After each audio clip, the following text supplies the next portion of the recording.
Silencio, por favor. Se reanuda la sesión. Tiene la palabra para informe la Asociación de Ayuda a las Víctimas del 11 de marzo y otros. Con la venia de la sala. Voy a limitarme a lo estrictamente jurídico, lógicamente, porque aunque se han hecho estos días consideraciones políticas, entiendo que no es el foro adecuado y, por lo tanto, me remitiré a lo jurídico, que creo que es para lo que hemos venido, por lo menos para lo que ha venido este letrado. Cuando este letrado se hizo cargo de la defensa de la Asociación de Ayuda a las Víctimas del 11M y tuve la suerte de representar a estas víctimas, una de las primeras cosas que tuvo que hacer este letrado fue ponerse en contacto con algunas de las víctimas, escuchar sus expectativas de cara al juicio, y recuerdo, y lo voy a recordar aquí como comienzo de este informe, lo que me dijo una de las víctimas a las que tengo el honor de representar en una de estas conversaciones. Quizás por inexperiencia de este letrado, entre una de las cosas que le comenté fue el asunto económico, es decir, aparte de otro tipo de asuntos, pues le expliqué el tipo de indemnización que estábamos solicitando para las víctimas. Y creo que me equivoqué porque pues esta persona, esposa de un fallecido, me cortó rápidamente y recuerdo perfectamente lo que me dijo porque me llamó mucho la atención y a mí por lo menos me llegó. Y lo que ella me dijo, mira, yo era muy feliz antes, los domingos por la tarde, tomándome una bolsa de pipas con mi marido. Y eso, por mucha indemnización, por mucho que reciba, no lo voy a volver a poder hacer. Pero lo que sí que quiero, y es lo que me pidió, lo que me rogó, lo que sí que quiero es llegar a saber toda la verdad de lo que ocurrió. Y llegar a saber toda la verdad de lo que afecta a la muerte de mi marido. Eso es lo que se me pidió, eso es lo que me rogó esta víctima y el resto de víctimas de la asociación a la que tengo el honor de representar es lo que me han pedido. Me han pedido llegar a saber toda la verdad de lo que ocurrió el 11 de marzo y el 3 de abril de 2004 en Madrid y en Leganés, y de saber quiénes son todas las personas culpables de estos trágicos acontecimientos. Todas, no una parte, sino todas. Por eso esta parte ha ejercido esta acusación contra las personas que hoy se sientan en el banquillo, porque entendemos que es parte de la verdad del 11M y por eso acusamos a los 28, antes 29, hemos retirado, como es sabido, la acusación frente a Ibrahim Mousaten porque no hemos encontrado prueba de cargo suficiente para mantenerla, pero sí es cierto que seguimos manteniendo la acusación contra estas 28 personas porque consideramos que, como ha quedado perfectamente explicado ya por el Ministerio Fiscal y la acusación que me ha precedido, pertenecen a esa verdad de estos atentados y efectivamente han participado, y esa participación está perfectamente concretada en nuestro escrito de conclusiones provisionales de acusación y en nuestro escrito de conclusiones definitivas. Lo que sí es cierto es que esta parte viene manteniendo que aquí no tenemos toda la verdad en este juicio y que hay más aparte de este juicio. Y por eso también en este juicio hemos tratado de buscar esa otra parte que falta dentro de los hechos que ocurrieron el 11 de marzo y el 3 de abril en Madrid y en Leganés. ¿Por qué he empezado así? ¿Por qué he empezado contando esto y contando pues, lo que me dijo esta persona, esta víctima, que no he querido decir el nombre porque no... He empezado así porque, hace ya algunas semanas se me requirió para justificar en vía de informe, lo digo con todos los respetos, pero es curioso, porque ocurrió en audiencia pública, que se me requirió para justificar en vía de informe por qué esta acusación hacía determinadas preguntas y por qué en algunas ocasiones algunos peritos y algunos testigos, incluso algunos imputados, acusados, les hemos preguntado por hechos que quizás no habían protagonizado precisamente las personas que se sientan en el banquillo, sino que iban encaminadas a quién había detrás, quién estaba aparte de ellos, qué más verdad había en este 11 de marzo. Hemos hecho preguntas efectivamente referentes a la banda terrorista ETA. Esta parte en ningún momento ha afirmado que la banda terrorista ETA tenga relación con estos atentados, nunca lo hemos hecho. En nuestro escrito de acusación no se dice, en nuestro escrito de conclusiones definitivas no se dice, pero tampoco lo hemos negado. Nosotros lo que hemos dicho es que hay una cuarta trama, está descrita la cuarta trama en nuestro escrito de acusación, que esa cuarta trama que participó en los atentados no sabemos quién son y que no queremos ni podemos quitar a nadie, no podemos descartar a nadie de la cuarta trama. Yo no sé si en esa cuarta trama está o no está la banda terrorista ETA. Yo no sé, hay otras acusaciones que en sus escritos dejan entrever la posibilidad de una trama policial. Yo tampoco lo he afirmado, pero tampoco lo he negado, porque no tengo ni pruebas para afirmarlo ni pruebas para negarlo. Lo que sí que tengo son indicios claros de que hay algo más. Tengo indicios claros, los voy a exponer, de que hay algo más, y con esos indicios y sobre todo con el ruego de estas víctimas a las que tengo la suerte de representar, de que efectivamente realice esas preguntas y que efectivamente indague esas cuestiones, es por lo que me he visto obligado a mantener la estrategia procesal que tanto ha dado que hablar y que ha llevado esta acusación, y que además no hemos sido los únicos, porque efectivamente hay más acusaciones que también han preguntado por estos temas, porque efectivamente no era cosa de las víctimas a las que represento, sino que hay más víctimas a las que esta circunstancia les preocupa. La justificación para haber actuado así, y quiero empezar justificando porque se me ha pedido y no quiero que se me olvide, la justificación para actuar así es doble. Hay una justificación moral y una justificación jurídica, procesal, para actuar así. La justificación moral es con lo que he comenzado el informe. El ruego que a mí me han hecho las víctimas, por eso quiero decir que son las víctimas, por lo menos las víctimas a las que yo represento. Y aquí no hay víctimas de primera y víctimas de segunda. Todas las víctimas son de primero, todas de primera, y todas merecen todo el respeto y todo el cariño por parte de todos los operadores jurídicos que estamos aquí. Y el hecho de que una víctima esté o no esté de acuerdo con las tesis del Ministerio Fiscal no quita valor o no quita importancia a esa víctima. Por eso está esa justificación moral, pero también hay una justificación técnica o una justificación procesal como acusación. Obviamente, una acusación no puede defender a un acusado. Eso sería un fraude procesal y no lo puede hacer. Y una acusación no puede dedicarse, efectivamente, a actuar de manera que favorezca a los acusados. Pero es que eso no es lo que ha hecho esta acusación. Y en ningún momento hemos llevado a cabo nada, ninguna pregunta, ninguna alegación que pudiera beneficiar a ninguno de los acusados. Es más, al contrario, en ningún momento. Esta acusación presenta una de las acusaciones más duras que hay. Es la acusación que acusa por más delitos, de todas las que estamos, incluido el Ministerio Fiscal. Por ejemplo, es la única acusación que acusa por los delitos de aborto que también se cometieron, porque también hubo dos abortos que conozca esta parte, al menos en lo que se refiere a las víctimas a las que represento. Obviamente no he visto todos los informes de sanidad de los casi 2.000 heridos que ha habido, desgraciadamente, ¿no? Pero somos la única acusación que lo ha hecho. Somos una de las acusaciones que solicita más penas para los acusados, porque entiendo que eso es justo con las víctimas, solicitar pena con los acusados, que repito, les acuso y mantengo su participación en los atentados.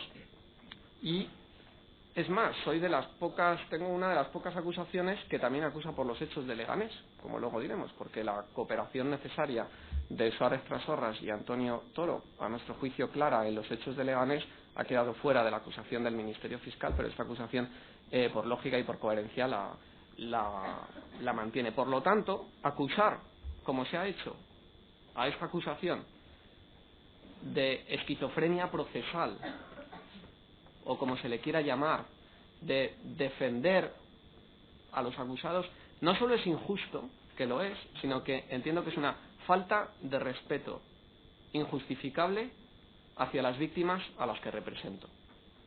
Porque quienes no están conformes con limitarse a la parte de verdad que tenemos aquí, no es este letrado, esto no es un capricho de un letrado, son unas víctimas, detrás hay unas víctimas que merecen un respeto, y un respeto que no se les ha tenido, porque aquí, en esta sala, ayer por la mañana, se ha faltado el respeto a las víctimas a las que represento. Y creo que todo el mundo lo vio y fue suficientemente claro como para no comentar lo que se dijo de esas víctimas, porque se habló de unas acusaciones, pero detrás de esas acusaciones había víctimas, cientos de víctimas, porque si sumamos las víctimas representadas por las acusaciones a las que se nos ha tachado de eso, tenemos detrás a muchas víctimas. Por lo tanto, no voy a detenerme en eso, pero ayer se faltó en esta sala, ayer por la mañana, el respeto a esas víctimas. Eso es injustificable y por eso quiero ponerlo de manifiesto, y quiero ponerlo de manifiesto porque es justo y porque se lo merecen las víctimas a las que tengo la suerte de representar. Y además esa justificación procesal también aparece en nuestro escrito de acusación. Yo intenté explicarlo en su momento, en aquel día en el que no se me dejó preguntar por ciertos temas. Yo intenté explicarlo y referirme a mi escrito de acusación. Y en mi escrito de acusación, efectivamente, no se dice que ninguno de los acusados tenga relación con la banda terrorista ETA, ni con otro grupo terrorista o con otros posibles componentes de otra trama que fuera la que luego voy a decir por qué tuvo que participar, aparte de ellos, en los atentados. Yo lo que dije, lo que intenté explicar, es que en mi escrito de acusación se habla de esa cuarta trama y, en concreto, en la página 47 y siguientes hay un epígrafe de nuestro escrito de acusación que es una pregunta, está entre interrogantes, porque efectivamente no es una afirmación, es una pregunta, ¿ves? Si los miembros de la cuarta trama pertenecen a la banda terrorista ETA. Yo no lo sé, por eso lo pongo como pregunta. Pero allí sí señalo una serie de indicios, y una serie de indicios que están ahí, ¿eh?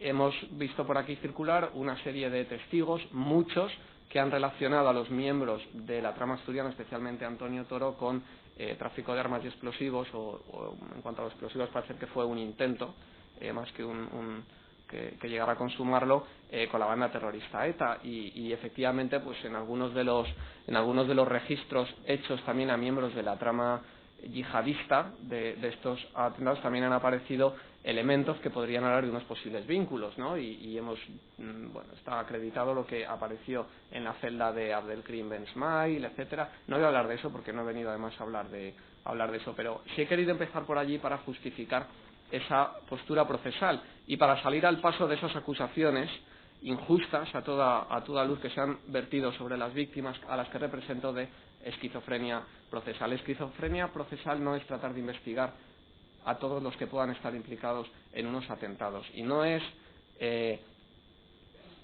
extender la acusación no solo a los que están aquí, sino también a tratar de buscar a esas otras personas, porque además, como en la fase de instrucción no hemos podido hacerlo porque nos lo ha impedido el secreto de sumario, no hemos tenido más remedio que hacer aquí unas preguntas que en fase de instrucción no pudimos hacer, porque no pudimos participar en ninguna de esas diligencias por el secreto de sumario. Por eso creo que lo que hemos hecho es coherencia.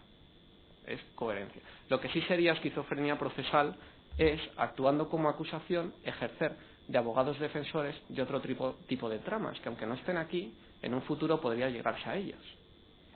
Y, imaginando que en un futuro aparecieran pruebas que nos permitieran saber quiénes son los componentes de esa cuarta trama de la que voy a hablar próximamente, sea o no sea, repito, la banda terrorista ETA, si en algún momento llegáramos a ellos, pues a lo mejor hay acusaciones que van a darse cuenta de que se han dedicado a defenderles en este juicio, y luego pues tendrán que acusarles a lo mejor en un juicio posterior. Además, puedo decir que incluso después de los escritos de conclusiones definitivas, el Ministerio Fiscal acusa a 27 personas, nosotros a 28 personas, con lo cual acusarnos de ejercer la defensa, etcétera, es absolutamente injusto. Pasando ya a lo que es el análisis de la prueba, y haciendo un planteamiento general, no me voy a extender en aquellas cuestiones en las que esta acusación coincide o bien con el Ministerio Fiscal o bien con la acusación que nos ha precedido, que son muchas, posiblemente más de la mitad de las cuestiones, porque efectivamente estamos de acuerdo con el Ministerio Fiscal en casi todo lo que respecta a las personas que están sentadas en el banquillo. Nosotros entendemos que en estos atentados han participado cuatro tramas que han sido necesarias, además las cuatro, para la elaboración de estos atentados. Aquí tenemos a tres, falta una, y ahora diré por qué. Una primera trama es la trama asturiana.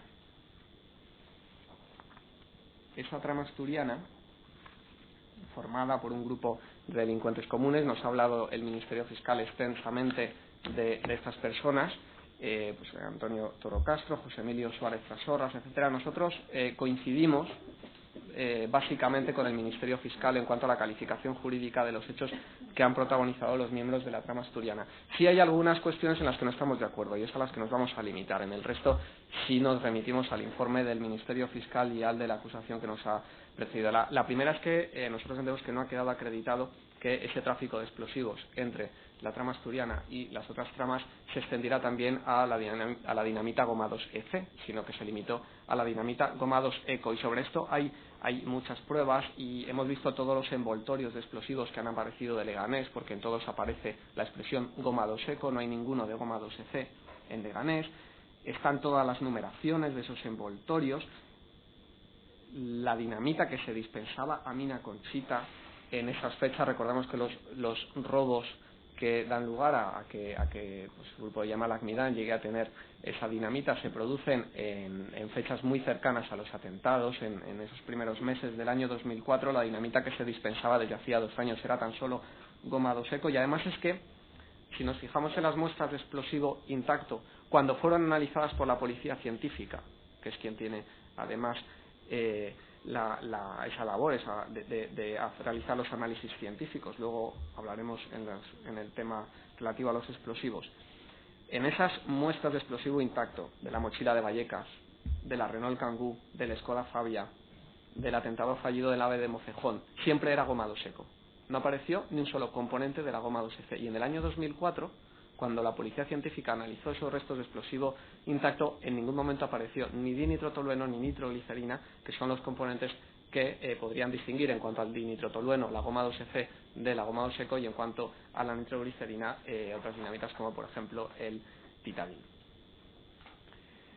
La otra cuestión en la que no coincidimos con el Ministerio Fiscal, aunque sí coincidimos en esa cuestión con la acusación que nos ha precedido en el uso de la palabra, es en cuanto que extendemos nuestra acusación contra José Emilio Suárez Trasorras y contra Antonio Toro a los hechos de Leganés.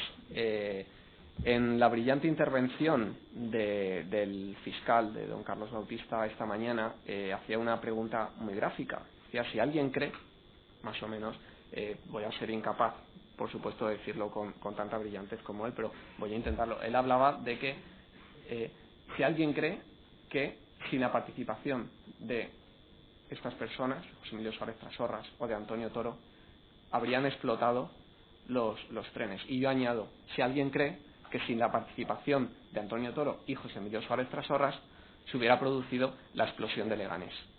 Porque hay una cosa muy curiosa y es que efectivamente hay dudas, yo creo que es objetivo, que hay dudas sobre el tipo de explosivo que estalló en los trenes. Al 100% científicamente creo que no se ha podido llegar.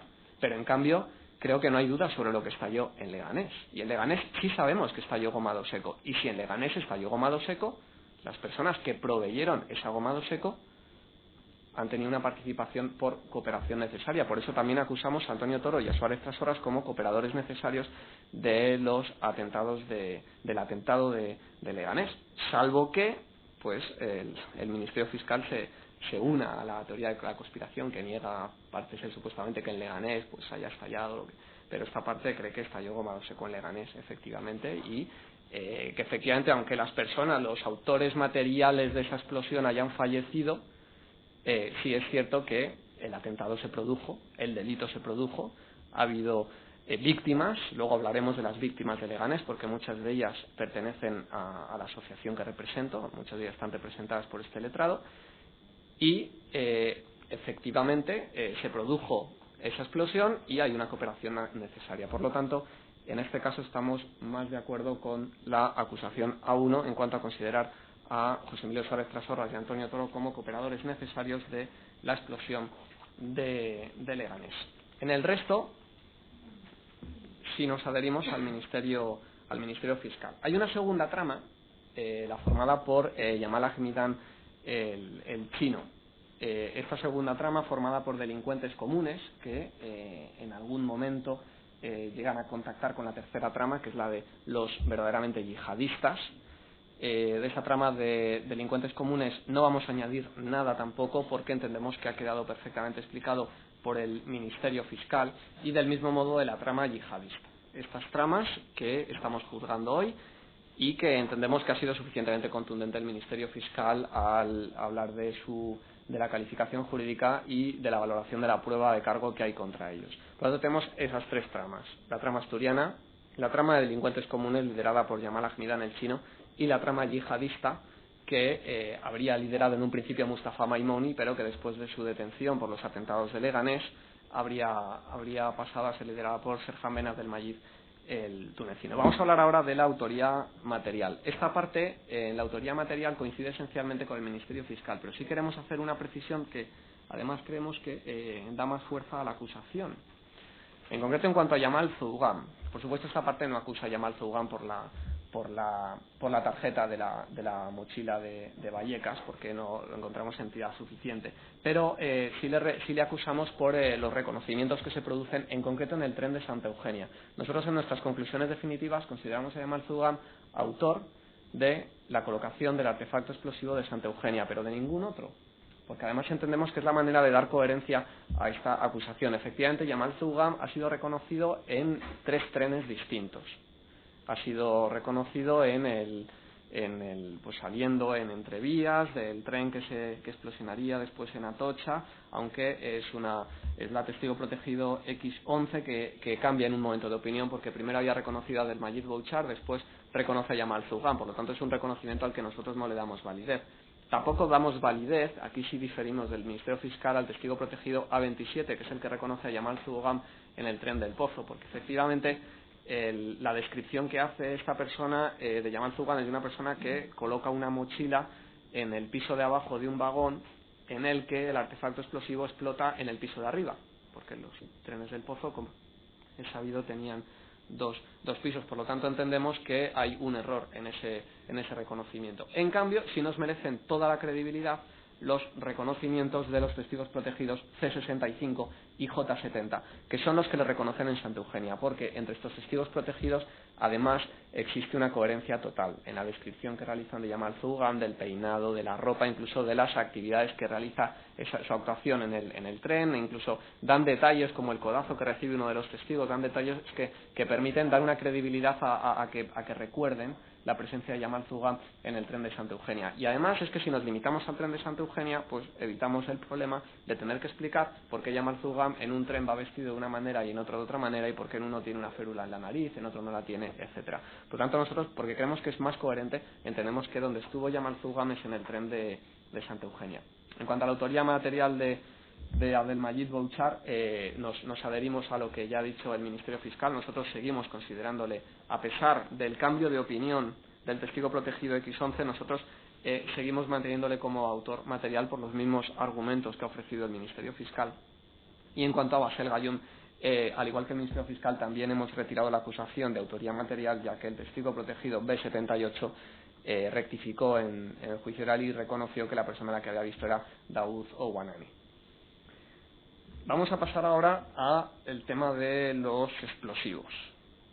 Ha sido uno de los temas más polémicos, yo entiendo que incluso de los más escandalosos, por la historia que ha tenido a lo largo de estos 3 años hasta que hemos llegado al juicio oral. Sí me gustaría empezar recordando, aunque soy consciente de que la sala, por la experiencia que tiene en juicios por terrorismo, lo conoce sobradamente, pero voy a empezar por allí, distinguiendo el papel del laboratorio químico de la Unidad Central de los CEDAS y el laboratorio químico de la Comisaría General de la Policía Científica. Creo que quedó muy claro en la declaración del testigo número 122 de don Pedro Díaz Pintado, que, preguntado por un compañero de la acusación, explicó las diferencias entre un laboratorio y otro y cuál es la misión que tiene cada laboratorio. Y entiendo que esto es muy importante entenderlo, porque además nosotros pedimos una deducción de testimonio contra la jefa del laboratorio de los CEDAS y contra el ex jefe de la Unidad Central de los CEDAS, señor Sánchez Manzano, y es importante conocer por qué pedimos estas deducciones de testimonio, que entiendo que son muy importantes, luego diré por qué. El laboratorio químico de la Unidad Central de los CEDAS es un laboratorio con muy pocos medios humanos y materiales. Es un laboratorio compuesto por un solo químico. Recordemos que la jefa del laboratorio, o la química del laboratorio de los CEDAS, llegó a decir aquí que si ella estaba de viaje entonces no podían analizar nada. Luego se ve que es la única química que tiene el laboratorio, y además tiene unos medios materiales pues ínfimos, incluso anticuados. la cromatografía de capa fina es la única técnica analítica que es capaz de desarrollar ese laboratorio, y es una técnica anticuada que no llega donde llegan las técnicas modernas del laboratorio de la policía científica. Y esto fue reconocido por la propia jefa del laboratorio químico de los CEDAS, y lo explicó perfectamente don Pedro Díaz Pintado. Esto impide a este laboratorio realizar informes con validez probatoria. Respecto a lo que se ha dicho esta mañana sobre un perito, necesidad de un perito, dos peritos, efectivamente tiene razón el Ministerio Fiscal cuando dice que en el caso de laboratorios homologados es posible que los informes los realice solo un perito. El problema es que no está homologado el laboratorio de los CEDAS. El laboratorio que está homologado es el de la Policía Científica.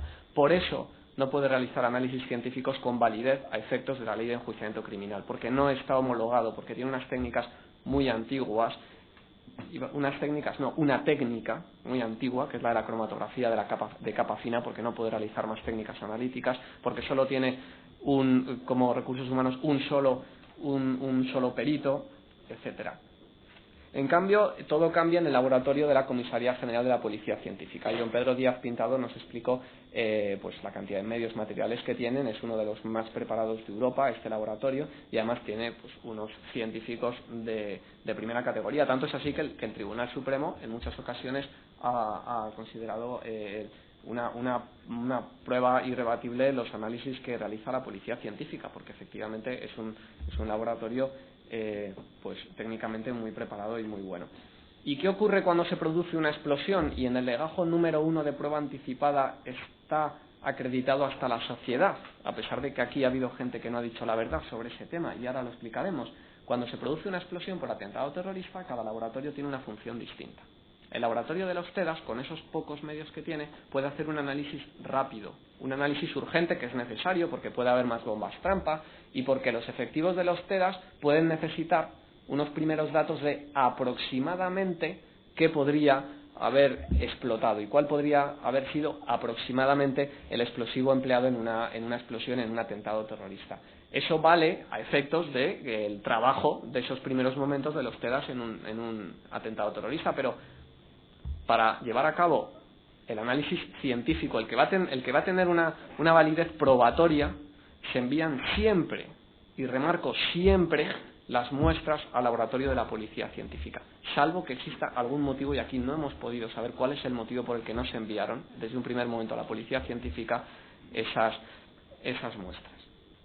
Esto se ha hecho así siempre. De hecho, por poner un ejemplo, y algo que recordamos recientemente en el atentado terrorista en la T4, este letrado al menos recuerda de los medios de comunicación que explicaron que en un primer momento como los CEDAS dijeron que no se podía saber el tipo de explosivo que se había utilizado, y una semana después la Policía Científica informó de que había estallado amonal o amosal con hexamina. Había llegado mucho más allá que los CEDAS porque efectivamente estaba más preparado. Esto obviamente este letrado lo conoce solo a través de los medios de comunicación, puede estar equivocado, pero creo que es un hecho conocido comúnmente.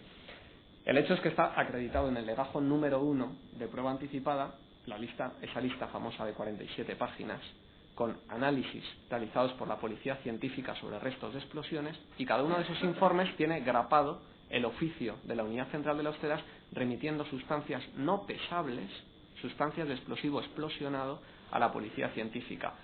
Por supuesto, en los años en los que el jefe de la Unidad Central de los CEDAS era el señor Sánchez Manzano, esos oficios están firmados por el señor Sánchez Manzano. De ahí la sorpresa de esta parte cuando el señor Sánchez Manzano viene aquí a declarar como testigo y afirma que en los atentados del 11 de marzo no se enviaron los restos de las explosiones, los restos de explosivo explosionado a la Policía Científica porque nunca se remiten sustancias no pesables. Pues hay una lista de 47 páginas en el legajo de prueba anticipada número 1 que demuestra que lo que dijo el señor Sánchez Manzano no es cierto. Y por eso hemos solicitado que se deduzca testimonio, por falso testimonio, contra el señor Sánchez Manzano. También le hemos solicitado por otro delito, pero de él hablaremos más adelante. El caso es que no solo faltó a la verdad en este sentido el señor Sánchez Manzano, sino también la jefa del laboratorio de los CEDAS, porque preguntada por la misma cuestión por esta parte, la jefa del laboratorio de los CEDAS, en primer lugar, lo primero que hizo fue negar a este letrado, pues fue a preguntas de este letrado, negó que esos restos de las explosiones se enviarán a la Policía Científica. Dijo casi nunca. no dijo nunca es cierto. En algo fue más sincera que, si se puede decir así, que el señor Sánchez Manzano. Dijo casi nunca. Pero dijo que casi nunca se remitían. Entonces este letrado, claro, le empezó a recordar esa lista de veces que sí que se ha hecho y que aparece en el legajo número 1 de prueba anticipada.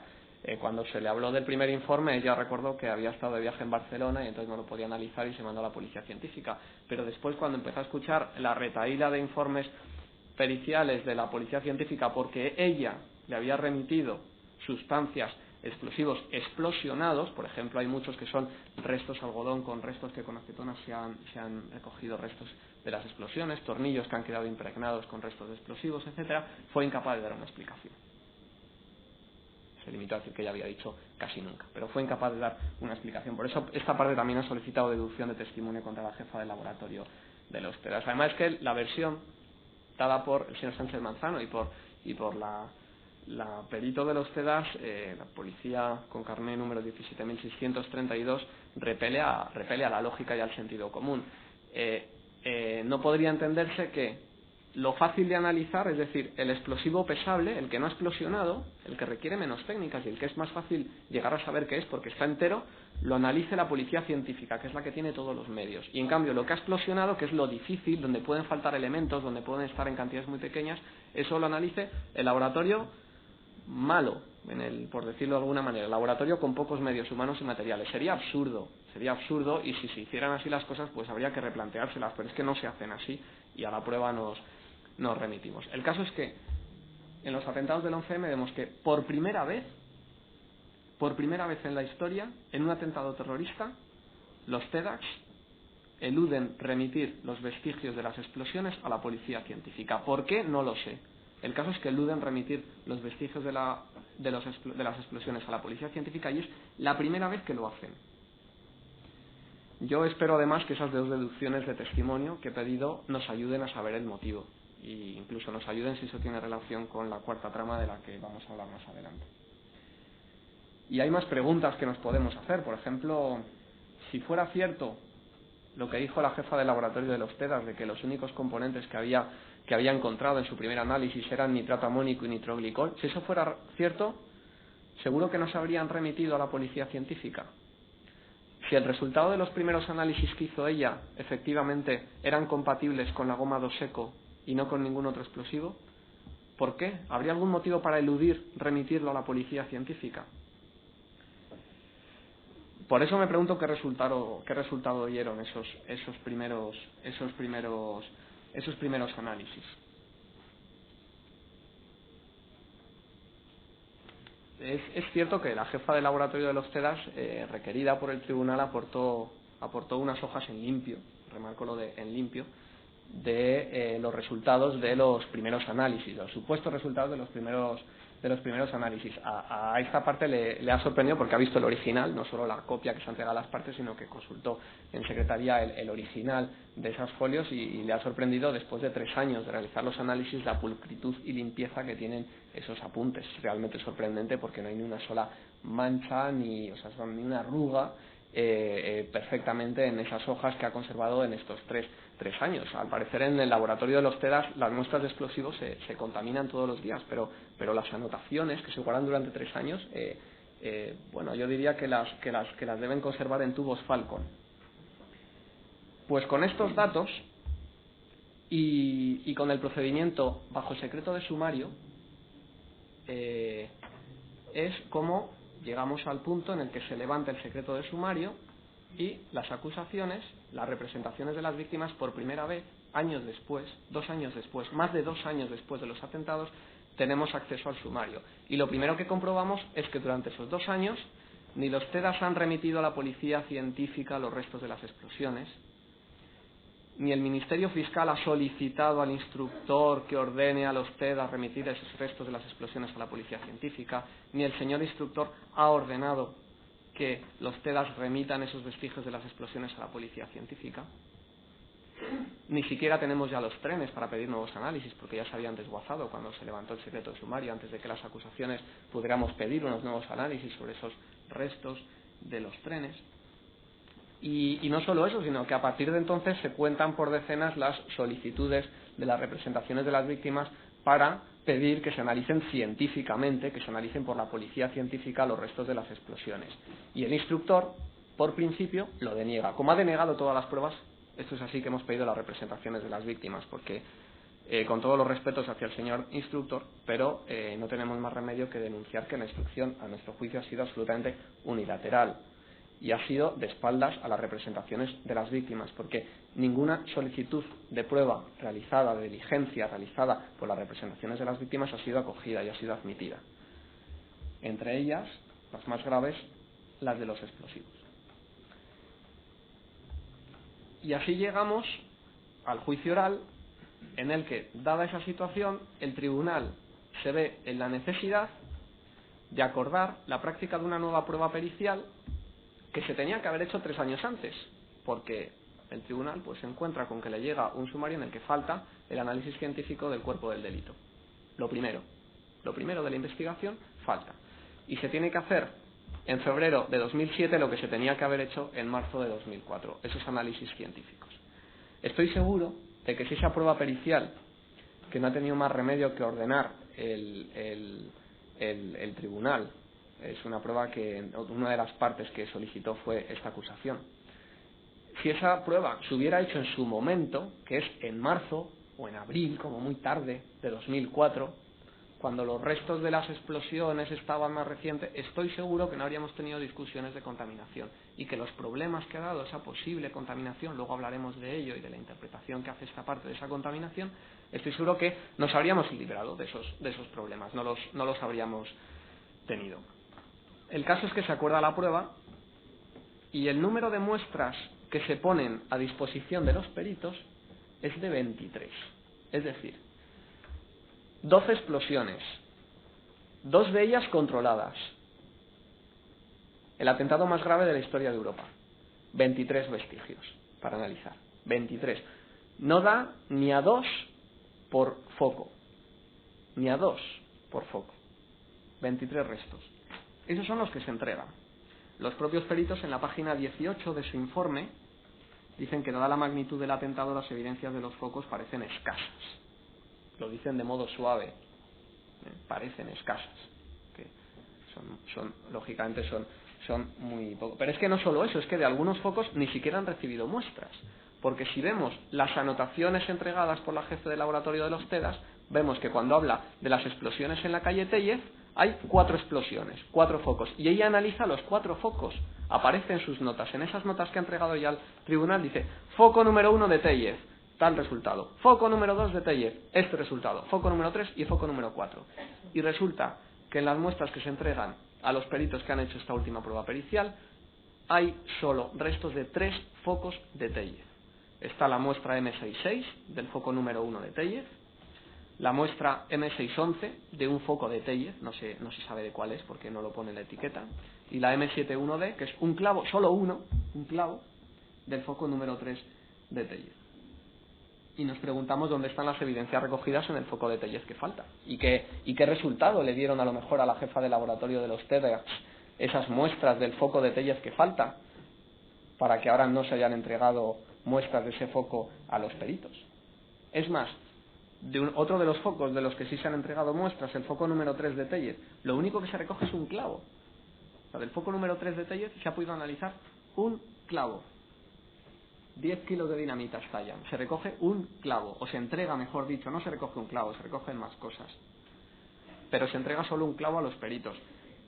¿Dónde están los restos de tierra que se recogieron de los cráteres de las explosiones? ¿Dónde están los algodones impregnados con acetona con los que se recogieron muestras? Porque hemos tenido aquí a miembros de los TEDAS que nos han contado que han estado una semana con algodones recogiendo impregnaciones de explosivos, que han estado recogiendo muestras de tierras, que han estado recogiendo clavos y tornillos, que han estado recogiendo componentes electrónicos. Hemos tenido una cantidad importante de TEDAS que nos han dicho esto. En cambio, del foco número 3 de Tellez, un clavo. Y ese foco ha sido afortunado porque hay otro foco de Tellez que ni siquiera un clavo, ni siquiera un tornillo, sino que simplemente no se puede analizar nada de ese foco. Es obvio que han desaparecido una gran cantidad de vestigios. El propio, por poner un ejemplo, los testigos que hemos dicho antes, el testigo número 119 de la lista, el TEDAS 35.690, testificó aquí que estuvo recogiendo restos con acetona, con algodón, y le estuvo explicando aquí, por ejemplo, de esos restos. Y esos trozos de algodón no los hemos visto, porque en el informe pericial no se habla de ellos en ningún momento. Este es uno de los motivos, luego a lo mejor nos detenemos más, pero ese es uno de los motivos por los que la deducción de testimonio que esta parte solicita frente al señor Sánchez Manzano y a la jefa del Laboratorio de los Químicos no se limita a un delito de falso testimonio, sino también a un delito de encubrimiento en su modalidad de destrucción de pruebas, porque entiendo que han sido destruidas pruebas, porque la eliminación de vestigios de las explosiones, porque es obvio que había muchos más que los que se han entregado, son pruebas que se han destruido o se han ocultado como mínimo. Pero aún hay más sorpresas, porque la página 18 del informe conjunto de los peritos sobre explosivos dice que todos los focos se encuentran previamente tratados, que el tratamiento sufrido consistió en lavado con agua y acetona, etcétera, etcétera. Nosotros no vamos a discutir, obviamente, que efectivamente es una práctica habitual el lavado con agua y acetona, porque es la manera de disolver los componentes y poder analizarlos. Lo grave aquí es que no se conserve el agua y acetona. La jefa del Laboratorio de los TEDAS nos decía que es que utilizó muy poquito agua y acetona. Pues yo entiendo que lo normal en un acontecimiento de esta importancia es que conserve parte del agua de acetona, que utilicen más agua de acetona para que se puedan hacer contraanálisis. Es más, si habitualmente la policía científica siempre ha podido volver a analizar lo que primero analizaba el Laboratorio de los TEDAS, es porque siempre se ha conservado ese agua y acetona, o por lo menos siempre se han conservado muestras suficientes que no se han lavado. Y seguro que hay muestras suficientes que no se han lavado. El problema es que no se han entregado a los peritos, porque de todas esas muestras que nos han descrito los TEDAS que estuvieron recogiendo, habría tardado muchos meses en lavarlas la jefa del Laboratorio de los TEDAS con agua y acetona. No habría hecho nada en los meses posteriores al 11 de marzo. Por lo tanto, el resultado de la actuación del señor Sánchez Manzano y de su jefa de laboratorio, durante el secreto de sumario, todo ello, es que la policía científica no recibe aún los restos de los focos de las explosiones. Cuando los recibe, por orden de este tribunal, recibe solo 23 muestras. De al menos uno de los focos no se recibe ninguna muestra, de al menos otro foco solo se recibe un tornillo, faltan cientos de vestigios, los trenes han sido desguazados, los pocos vestigios que se remiten, menos uno, están lavados con agua y acetona, etcétera. Y por eso hemos pedido esa deducción de testimonio, y nosotros tenemos la esperanza de que esa deducción de testimonio, entre otras cosas, nos permita en ese nuevo procedimiento que las víctimas puedan saber qué ha ocurrido con todos esos vestigios, porque pienso que tienen derecho a saber si es que se ha ocultado algún tipo de explosivo. A lo mejor no, pero creo que los hechos son suficientemente graves para una nueva instrucción por esos delitos de falso testimonio y encubrimiento.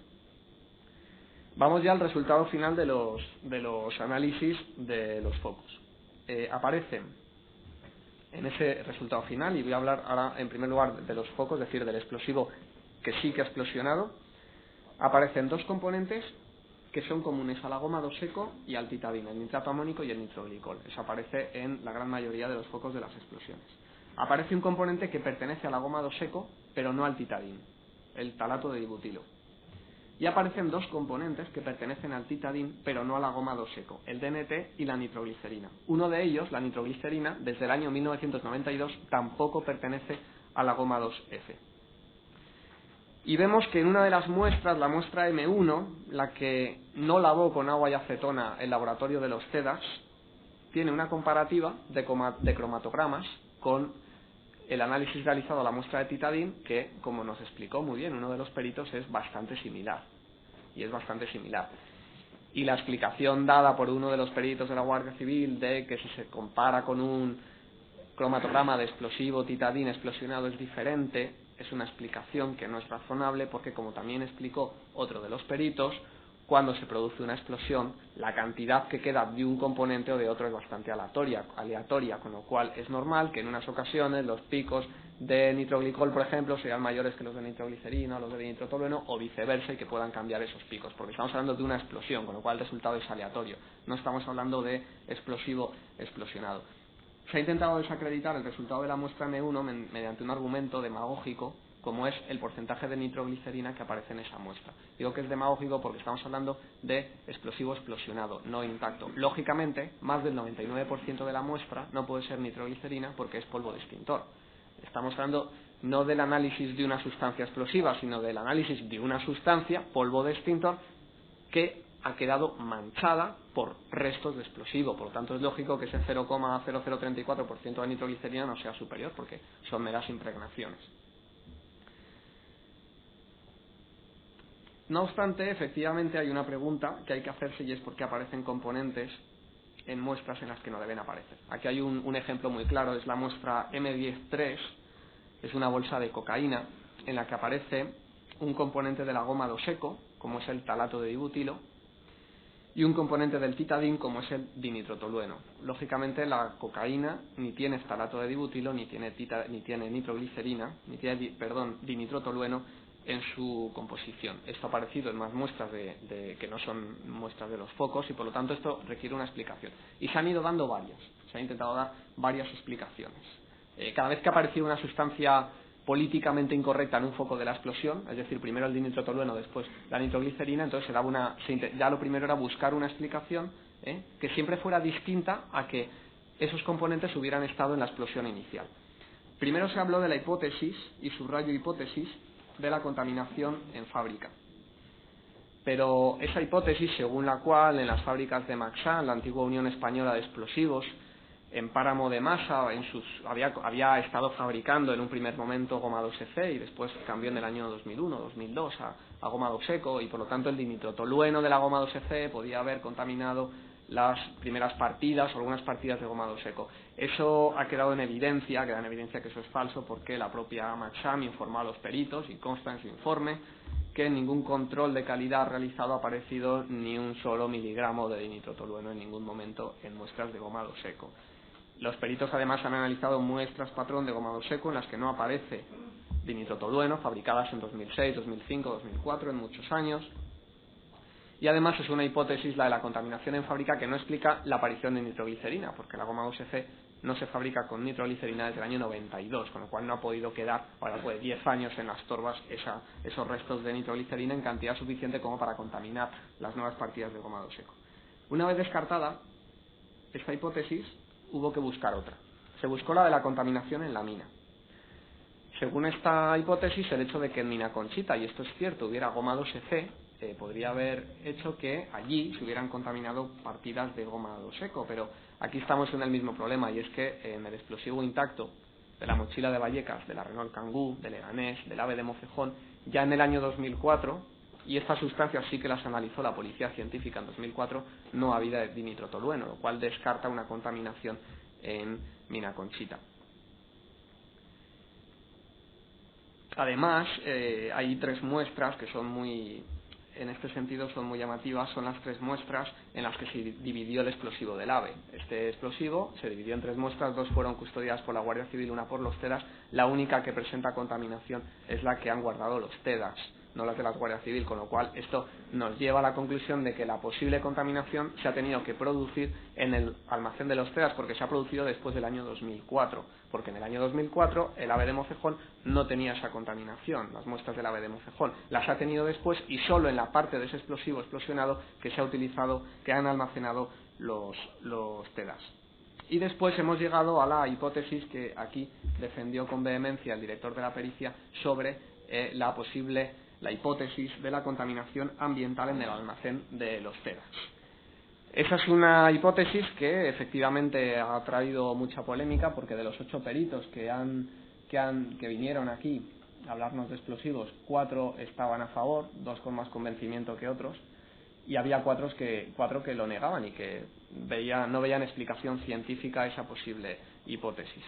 Según esa hipótesis, algunas moléculas de nitroglicerina, de dinitrotolueno y de estalato de dibutilo habrían volado por el almacén de los TEDAS, y además habrían realizado una auténtica hazaña, porque si atendemos a la descripción que nos hizo la jefa de laboratorio de los TEDAS del almacenaje de esas muestras, resulta que esas moléculas de nitroglicerina, de estalato de dibutilo y de dinitrotolueno se habrían evaporado, están guardadas en un almacén de los TEDAS, se habrían evaporado, habrían atravesado la bolsa de polietileno, como se diga, en la que están almacenadas, habrían atravesado la caja en la que están almacenadas y el armario en el que están almacenados. Después de atravesar ese armario metálico, habrían recorrido 5 metros, que es la longitud que tiene el almacén de los TEDAS, según nos dijo la jefa del laboratorio, del almacén, la encargada de ese almacenamiento. Después de recorrer esos 5 metros, esas moléculas habrían atravesado otro armario metálico, habrían atravesado una bolsa, una caja, otra bolsa, un sobre, otra bolsa, y en ese momento es cuando se habrían condensado para ser absorbidas por la muestra de los focos del 11 de marzo. Esta ha sido la explicación que dieron. 4 peritos dijeron que eso científicamente era imposible, entre otras cosas porque si es cierto lo que dijo la jefa de la unidad de laboratorio de los TEDAS, que las condiciones ambientales de ese laboratorio tienen una humedad constante, una temperatura constante, ausencia de luz, ventilación, etcétera, es imposible que se dé esa contaminación. Se hicieron efectivamente una serie de experimentos, pero si bien hubo un experimento el que se hizo con las bolsas de poliuretano, se pudo comprobar que eran porosas, es un experimento que no es traíble al almacén de los TEDAS, que tiene otro volumen. Esa bolsa, cuando se hizo el experimento, está descrito en el informe de los peritos de explosivos, que se realiza metido en un frasco que tiene 1 litro, por lo tanto, obviamente, pues ese litro de aire se puede contaminar más fácilmente que los 5x5x3 de volumen que tiene el almacén de los TEDAS. Además, tampoco se ha explicado por qué precisamente las sustancias contaminantes, por qué precisamente son del titadín, porque los TEDAS guardan más explosivos, no solo guardan titadín en su almacén. Y entonces llegamos a la hipótesis que mantiene esta acusación y que vamos a explicar. Y la mantiene esta acusación porque es la única hipótesis en la que hubo consenso entre los 8 peritos. Esta acusación les plantea a los peritos: efectivamente, no están de acuerdo en que las moléculas puedan realizar todo ese viaje, esa evaporación, atravesar todas esas capas, impregnar absolutamente todos los focos, porque el dinitrotolueno está presente en el 100% de los focos. Y se planteó, y no pudo haberse realizado esa contaminación dentro de la propia caja en la que estaban esas muestras. Y cuando esta acusación planteó que la contaminación se podía haber realizado dentro de esa caja, hubo consenso de los 8 peritos. Los 4 peritos que defendían la teoría de la contaminación dijeron que efectivamente, y que además era más fácil, y era más lógico, y era más normal, claro, es obvio, hay menos volumen y además menos capas que atravesar. Incluso muchas de las muestras estaban en el mismo sobre, y estaban en contacto esas bolsas, y las que estaban en distintos sobre y no estaban en contacto únicamente tenía que atravesar un sobre de papel esas moléculas. Y efectivamente dentro de ese armario no había ventilación. Son muestras del 11 de marzo y solo del 11 de marzo, según nos explicó la jefa del laboratorio de los TEDAS, con lo cual ese armario ha estado cerrado y sin ventilación durante 3 años y tiene un volumen mucho menor que el del laboratorio de los TEDAS. Por eso los peritos que defendían la teoría de la contaminación nos dijeron: efectivamente es más fácil que esa contaminación se produzca dentro del armario, es más, no dentro del armario, sino dentro de la propia caja en la que están almacenadas las muestras del 11M, que no que hayan atravesado y hayan hecho todo ese viaje imposible a lo largo del almacén de los TEDAS. Y los 4 peritos que negaban la teoría de la contaminación, en ese caso sí se avinieron y dijeron: hombre, en ese caso sí es posible, porque efectivamente el volumen es menor, la presión de vapor es distinta. Dieron una serie de explicaciones científicas que me veo incapaz de reproducir porque soy de letras, pero que fueron suficientemente convincentes y que además lograron algo que yo por lo menos pensaba que no se iba a lograr, visto cómo evolucionaba la prueba, que era un consenso de los 8 peritos para explicar la contaminación de las muestras no pesables. ¿Qué pasa? Que la consecuencia de admitir como probada esa hipótesis, la única hipótesis que adquirió y que consiguió el consenso de los 8 peritos, claro, las consecuencias efectivamente son políticamente incorrectas, porque, claro, si esos 3 componentes se han contaminado, si el foco de contaminación está dentro de la caja de muestras del 11 de marzo, es que el foco de contaminación es una o varias muestras del 11 de marzo. Y si el foco de contaminación es una o varias muestras del 11 de marzo, es que hay una o varias muestras del 11 de marzo que desde el año 2004 tenían nitroglicerina y tenían dinitrotolueno. Porque las muestras de explosivo intacto, la muestra de cocaína, etcétera, no tenían ni nitroglicerina ni dinitrotolueno en el 2004, como es lógico, y porque además fueron analizadas en su momento por la policía científica. Con lo cual tenemos que llegar a la conclusión de que hay al menos una muestra, no sé si es de las muestras que sí se entregaron a los peritos para analizar o de las que no se entregaron, por ejemplo la que falta de la calle Tellez o el resto de tornillos del foco número 3 de Tellez, etcétera, pero que ha habido muestras con nitroglicerina y con dinitrotolueno. Y por lo tanto, en los trenes sí ha explosionado titadín, según eso. Sí habría explosionado solo o en compañía de otros explosivos titadín. Esta parte, además, esa acusación mantiene que no explotó solo titadín y mantiene que también explosionó gomado seco. Llegamos al agomado seco a través de prueba indirecta. Es el explosivo que aparece en Leganés, por ejemplo. Y además llegamos porque también hay talato de dibutilo en esas muestras de los focos, y el talato de dibutilo es un componente que solo está en el agomado seco. Por lo tanto, esta parte entiende acreditado que ha explosionado titadín junto a agomado seco como mínimo en los trenes. Esto en cuanto a los explosivos. No me queda mucho. Pero sí quería hablar de una... Voy a intentar no extenderme demasiado, pero sí tendré que hacerlo algo, de la cuarta trama, porque somos la única acusación que creo que mantiene la existencia de esta cuarta trama, que mantiene la existencia de una trama aparte de las tres que se están juzgando aquí, y sí quiero explicar cuáles son aquellas evidencias que nos llevan a esa parte del puzzle del 11M que falta, esa parte del puzzle que es la correspondiente a la cuarta trama. El propio confidente Cartagena, yo no voy a decir su apellido porque creo que sigue siendo testigo protegido, pero el propio confidente Cartagena explicó que los implicados carecían de medios y de conocimientos, sobre todo de conocimientos para llevar a cabo un atentado tan perfecto, desgraciadamente tan perfecto como el que llevaron a cabo. Pero hay una serie de indicios que nos llevan a pensar en la participación de más personas, y voy a intentar explicarlo lo más brevemente posible. Uno es el viaje de vuelta de Asturias. Esta parte no alcanza a comprender cómo Yamal Ahmidán viaja a Asturias, allí tiene esos contactos con Suárez Trasorras, donde se provee de gomado seco, y viaja lógicamente por la autovía A6, que es el camino correcto para viajar a Asturias, el camino más corto y el camino más normal y el lógico y el aconsejable para siempre para viajar a Asturias.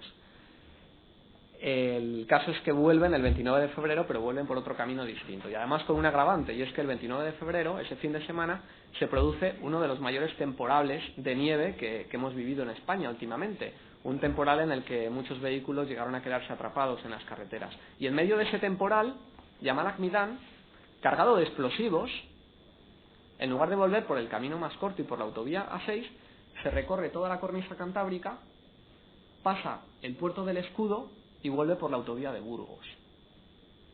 Y sube el puerto del Escudo, en el que era obligatorio cadenas, la utilización de cadenas, con el Volkswagen Golf y el Toyota Corolla cargados, al parecer, de explosivos.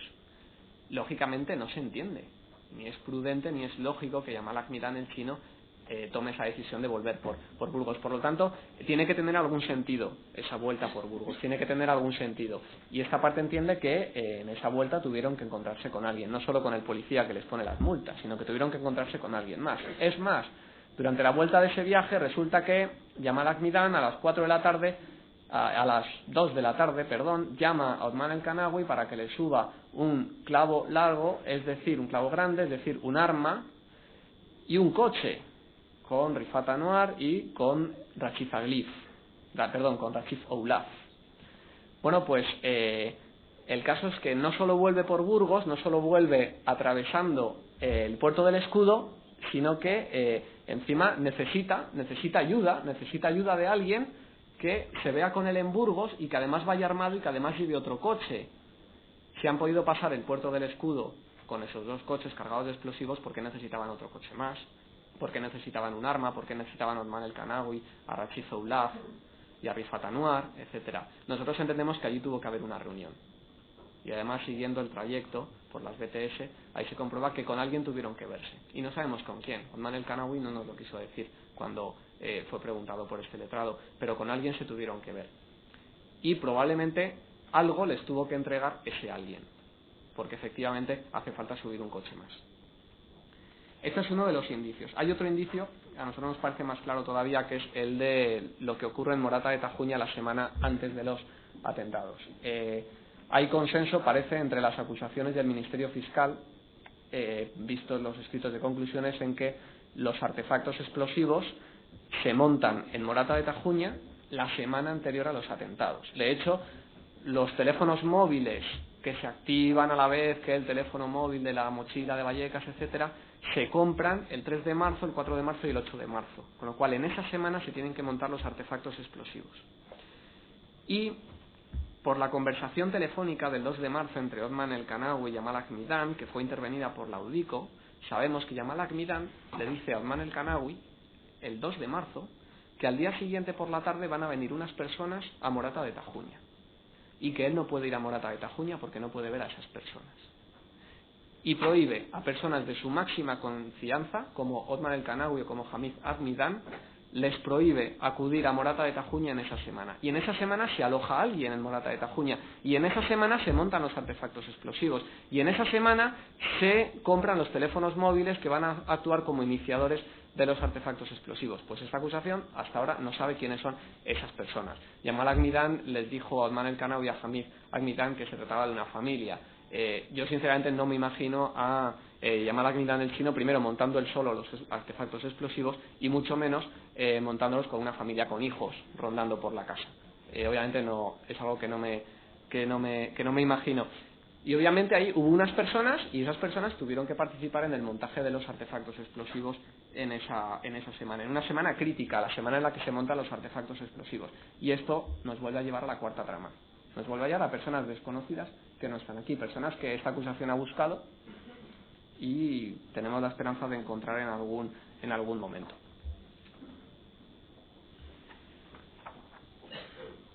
Hay otros indicios y vamos a hablar de la valoración final que hace esta parte de 3 pruebas que también han traído polémica, que son la Renault Kangoo, la mochila de Vallecas y el Skoda Fabia, porque a nuestro entender no son pruebas falsas, son pruebas muy interesantes.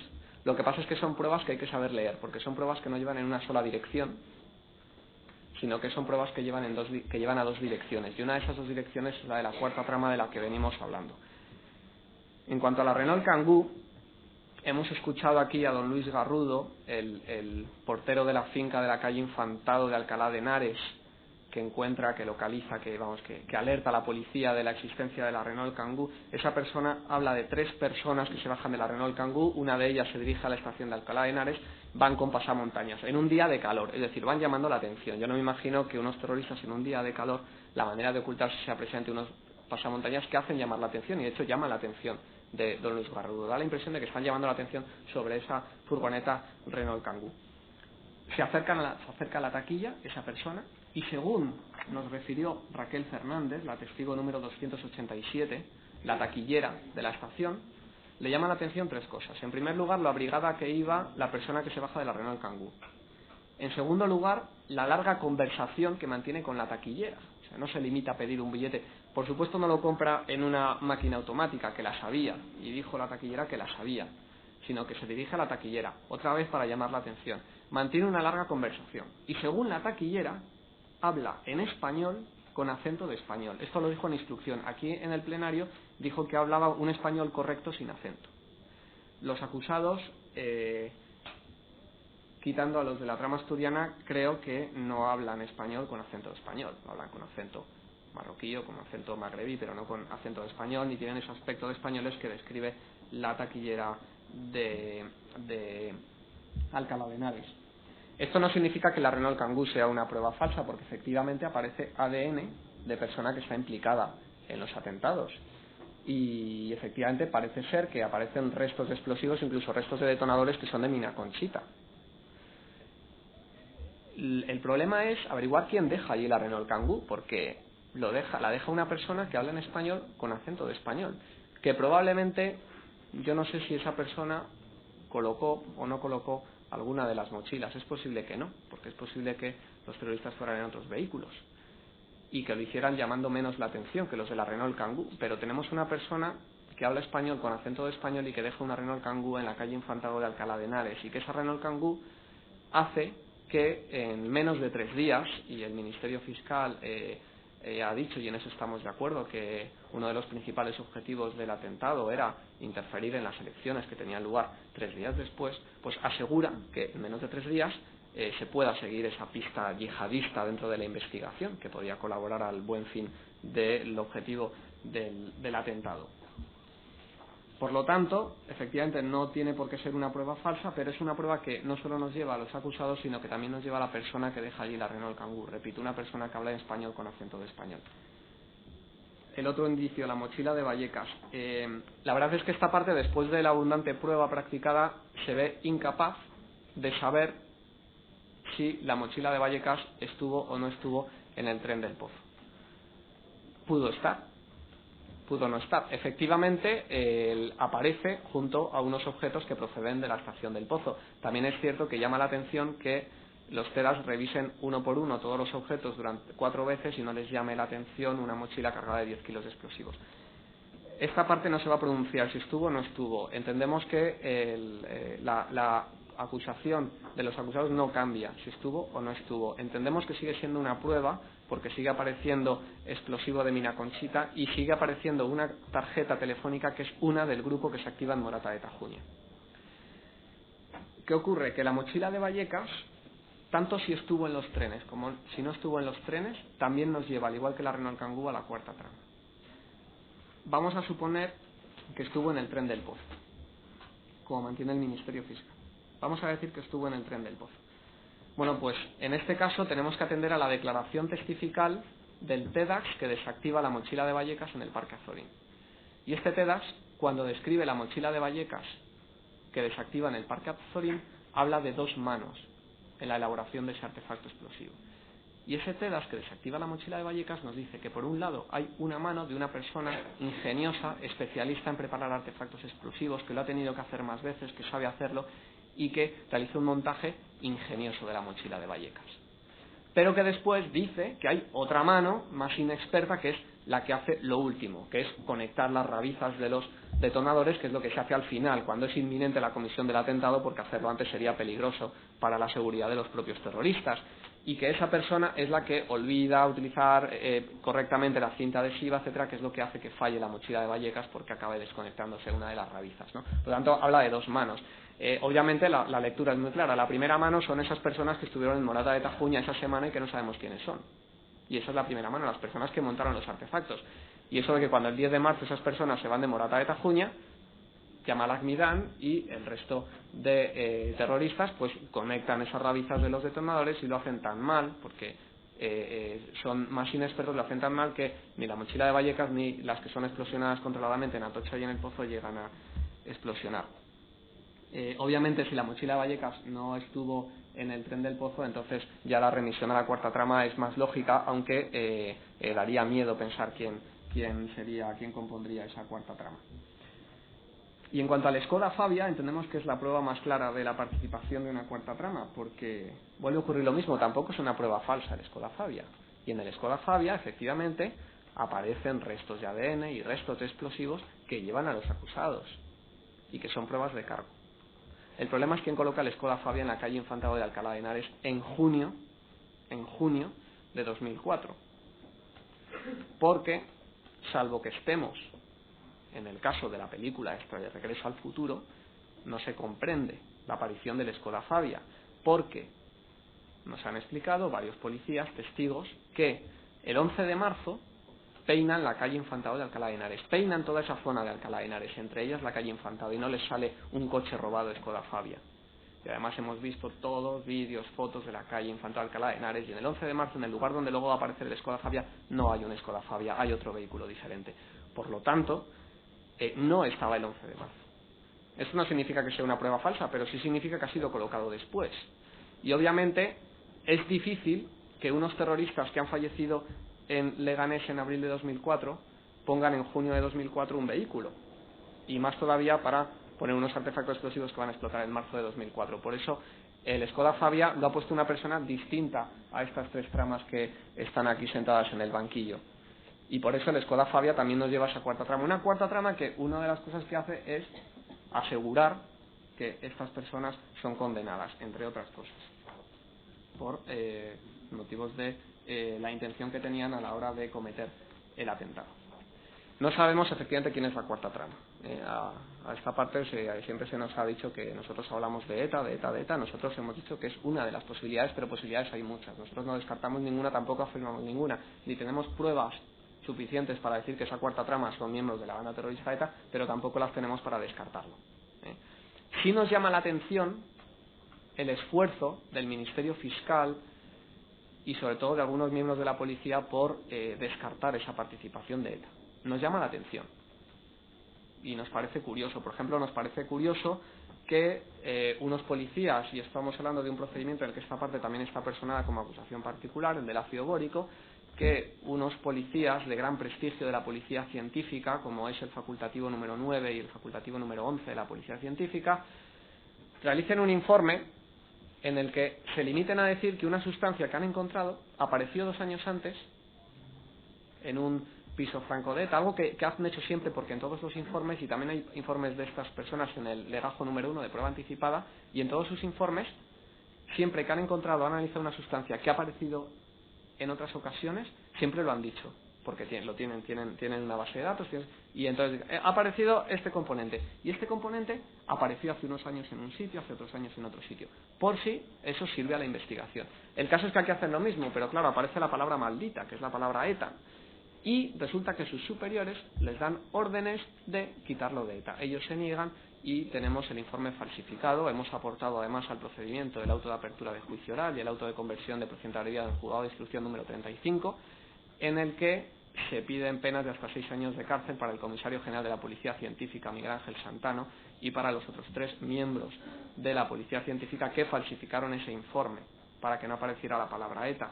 Pero no solo ha ocurrido eso, sino que el Policía Nacional con carné profesional número 23.599, que realizó el viaje a Asturias en marzo de 2004, nos cuenta que realiza un informe por escrito, ni siquiera una nota informativa, un informe por escrito detallado de ese viaje a Asturias. En ese informe incluye que el señor Suárez Trasorras le ha dicho que Yamal Agmidán le dijo que era amigo de los etarras de Cañaveras, lo incluye en ese informe, porque lo ha dicho aquí que lo incluyó, y ese informe no hemos sabido tampoco que ha sido de él. Por eso también hemos pedido una deducción de testimonio para que se investigue quién ha hecho desaparecer ese informe.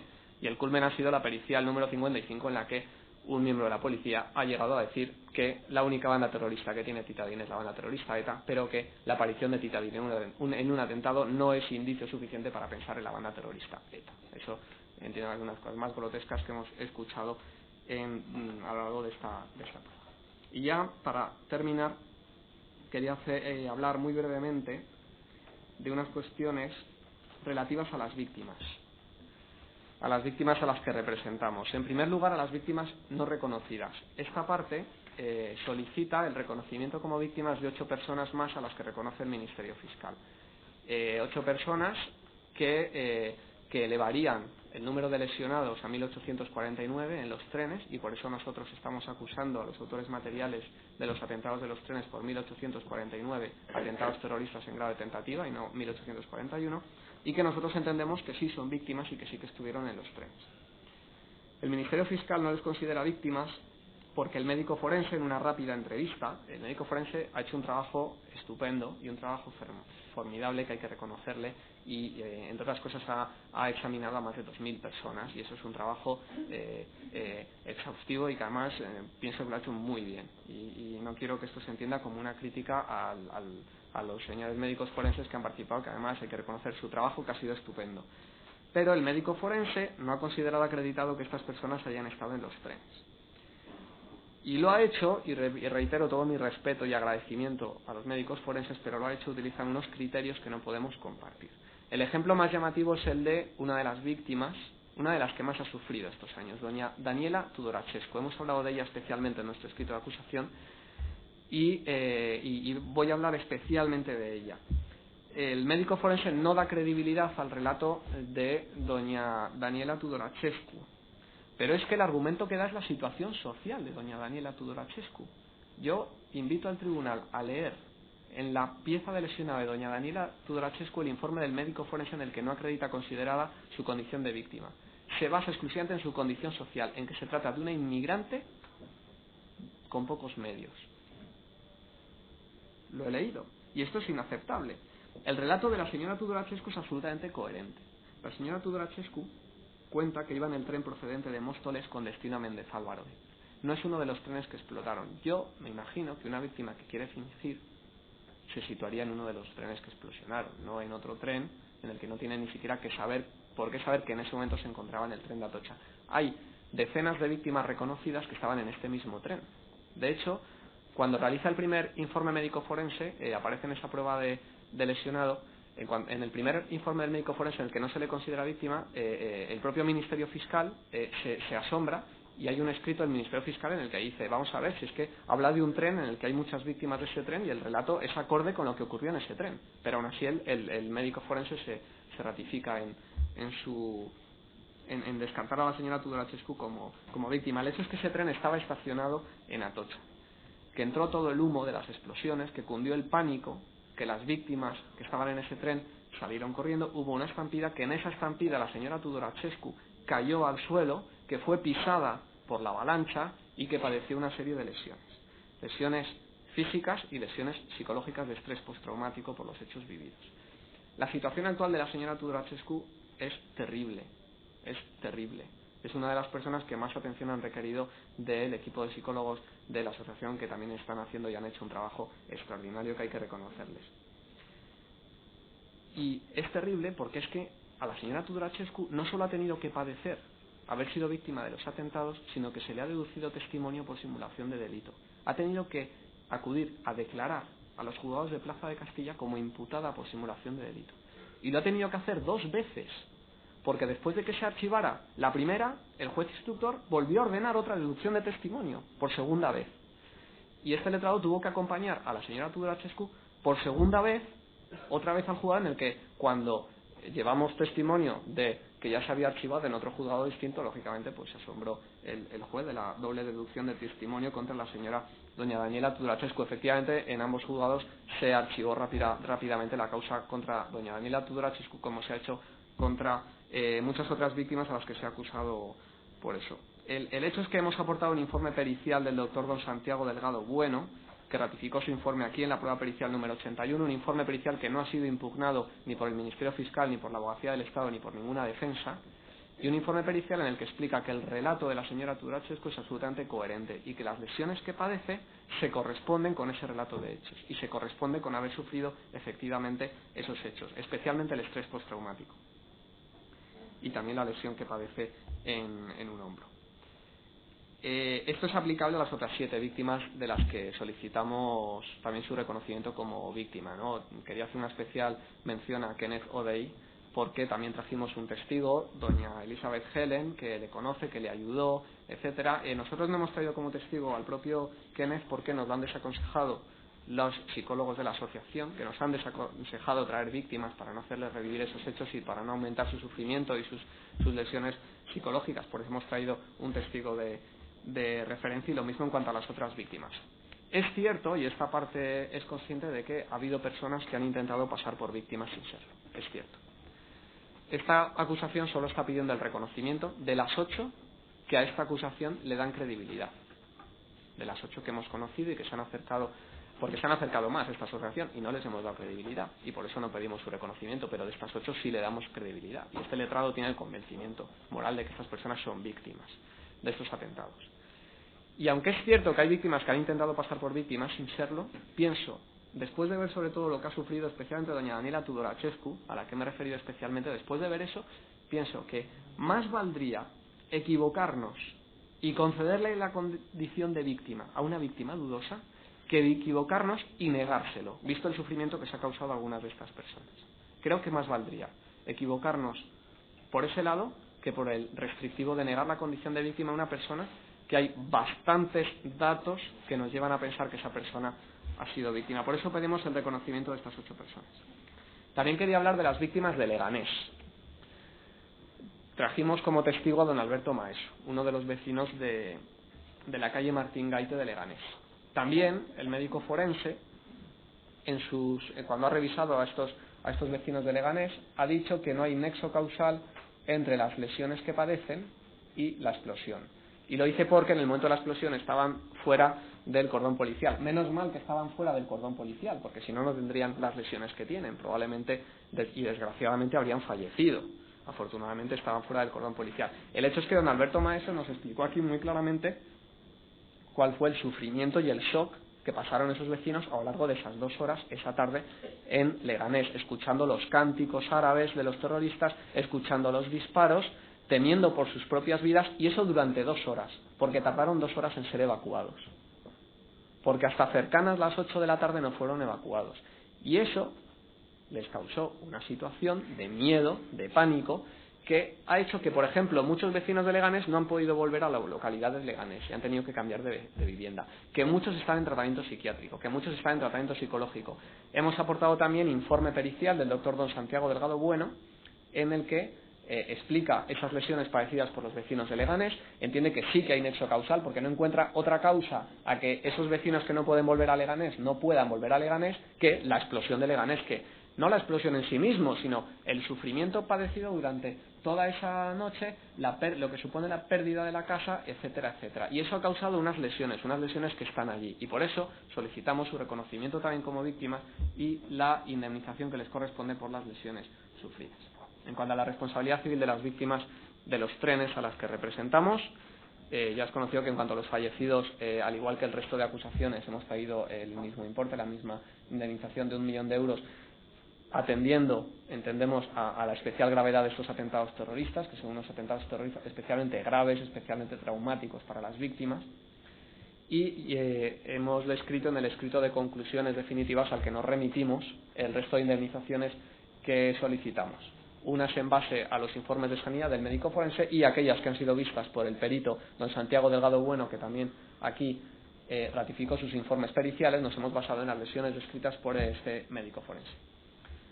Por último, la sentencia que solicitamos, y ya termino, nosotros solicitamos una sentencia que sea contundente con los acusados, porque es una de las maneras de hacer justicia con las víctimas, una sentencia contundente. Por eso estamos pidiendo penas elevadas con los acusados. Una sentencia que sea una sentencia abierta, es decir, una sentencia que no cierre la investigación, como algunos pretenden. Y una sentencia que permita, no solo a través de las deducciones de testimonio que hemos solicitado, porque también entendemos que hay que ser contundente que con las personas que han delinquido durante la investigación, no solo por esas deducciones de testimonio, sino una sentencia que reconozca que efectivamente existe una trama más, que no se ha investigado lo suficientemente y que también participó en los atentados. Ese en compañía de otros es lo que nosotros buscamos. Y lo buscamos porque en el futuro pueden aparecer nuevas pruebas. Y pueden aparecer nuevas pruebas que nos permitan encontrar quiénes son esos culpables y poder cerrar el círculo y poder llegar a toda la verdad. Por supuesto que esta parte no renuncia a seguir buscando la verdad de lo que ocurrió el 11 de marzo hasta sus últimas consecuencias y lo vamos a seguir haciendo. O sea que para nosotros por supuesto, no es el último juicio del 11 de marzo y esperemos que no sea el último, porque entendemos que hasta que no se hayan sentado en el banquillo todos los culpables, hay algunos que ya van camino, como Moutaz Almala, pero hay personas que ni siquiera están en fase de instrucción. Hasta que no se hayan sentado todos los culpables en el banquillo, esta parte va a seguir buscando la verdad hasta que todas las personas hayan pagado por estos trágicos atentados. Es todo, muchas gracias. Muchas gracias. Se interrumpe la sesión hasta mañana a las 10 de la mañana.